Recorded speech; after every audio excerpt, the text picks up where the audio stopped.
తెలంగాణ తల్లి విగ్రహానికి కాళేశ్వరం జలాలతో మనము అభిషేకం చేసుకోవడం జరిగింది. ఈ తతంగమంతా మనం గత సంవత్సర కాలంగా గమనిస్తున్నటువంటి విషయం చూసినట్లయితే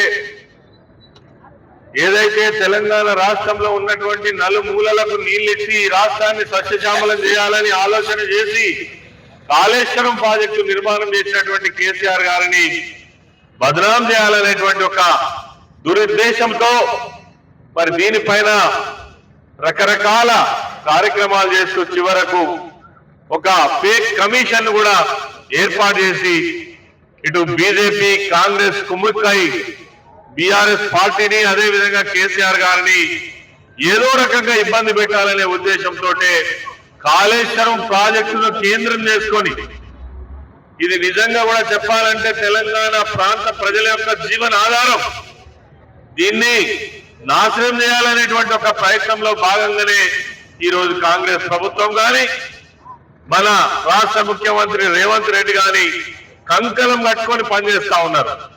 వీళ్ళకి చేతనైతే లేదు, నీళ్ళు ఇవ్వడానికి చేత కావడం లేదు, ఈ రాష్ట్రాన్ని పరిపాలన చేయడానికి చేత కావడం లేదు. దాని నుంచి తప్పించుకోవడం కోసం, ఇచ్చిన హామీల నుంచి వైదొలగడం కోసం కాళేశ్వరం ప్రాజెక్టు చూపించి కేసీఆర్ గారిని బదనాం చేయడం కోసం చేస్తున్నటువంటి ప్రయత్నం. నిన్నటికి నిన్న ప్రపంచం మునిగిపోతున్నట్టుగా 2 రోజుల పాటే శాసనసభ సమావేశాలు ఏర్పాటు చేసి మరి కాళేశ్వరం ప్రాజెక్టు మీద డిస్కషన్ పెట్టి ఆ డిస్కషన్ లో మా నాయకులు హరీష్ రావు గారు అడిగిన ఒక్క క్వశ్చన్ కూడా ఆన్సర్ చేసే పరిస్థితి లేదు. తేట తెల్లమైపోయింది తెలంగాణ ప్రజల ముందు. మీ దొంగ నాటకాలన్నీ బయటపడ్డాయి. నిన్నటి శాసనసభ సమావేశాల ద్వారా కాళేశ్వరంకు సంబంధించినటువంటి అనేక విషయాలు, ప్రతి విషయాన్ని కూడా ఎందుకు ఈ ప్రాజెక్టు కట్టవలసి వచ్చింది, ఈ ప్రాజెక్టు నిర్మాణం ద్వారా ఎన్ని లక్షల ఎకరాలకు ప్రయోజనం జరిగింది, ఎన్ని జిల్లాలకు ఎంతమంది రైతులకు ప్రయోజనం జరిగిందో తేట తెలంగాణ నిన్న సభలో చెప్పడం జరిగింది. అనుమతుల గురించి కావచ్చు, అప్పుల గురించి కావచ్చు, కాళేశ్వరం ప్రాజెక్టుకు పెట్టినటువంటి ఖర్చు గురించి కావచ్చు, అణువు మాట్లాడితే దానికి సరైన సమాధానం చెప్పేటువంటి పరిస్థితి రేవంత్ రెడ్డికి లేదు, ఇరిగేషన్ మంత్రి అయినటువంటి ఉత్తమ్ కుమార్ రెడ్డికి లేదు. అదే విధంగా వాళ్ళ ప్రతిపక్ష పార్టీగా ఉన్నటువంటి ఎంఐఎం పార్టీ మరి అడిగినటువంటి విషయాలకు కూడా ఒక్కదానికి కూడా సమాధానం చెప్పే పరిస్థితి లేదు.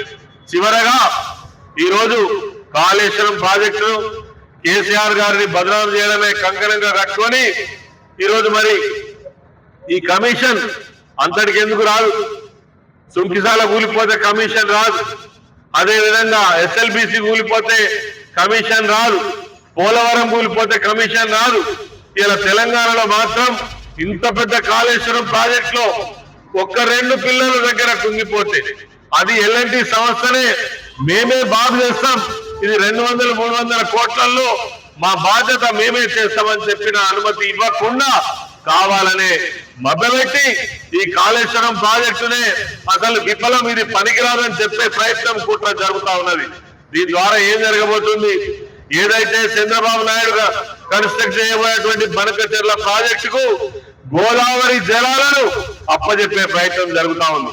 ఇప్పటికే దొంగతనంగా మరి అగ్రిమెంట్ మీద సంతకం పెట్టినటువంటి మరి ముఖ్యమంత్రి నేనేం మాట్లాడలేదు, నేనేం చేయలే, ఆ మీటింగ్ జరగలేదని అబద్ధాలకు అడ్రస్ మరి రేవంత్ రెడ్డి అని మనం ఈ సందర్భంగా చెప్పుకోవచ్చు.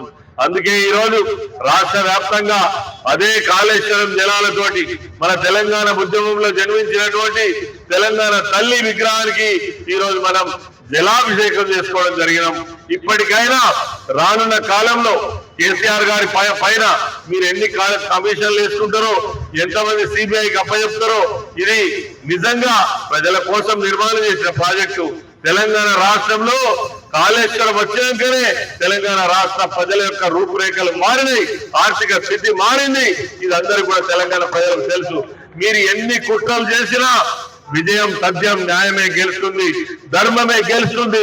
మీరు సిబిఐకి అప్పచెప్తారా, దానికంటే ఇంకా అత్యున్నతమైనటువంటి మరి ఇంకా సంస్థలకు అప్పచెప్తారా, మనకు సంబంధం లేదు. కానీ ప్రజా కోర్టులో మాత్రం కాంగ్రెస్ బీజేపీ పార్టీలకు కాళేశ్వరం ప్రాజెక్టు పైన చేస్తున్న కుట్రల విషయంలో మీకు శిక్ష తప్పదని మాత్రం ఈ సందర్భంగా తెలియజేస్తా ఉన్నాం.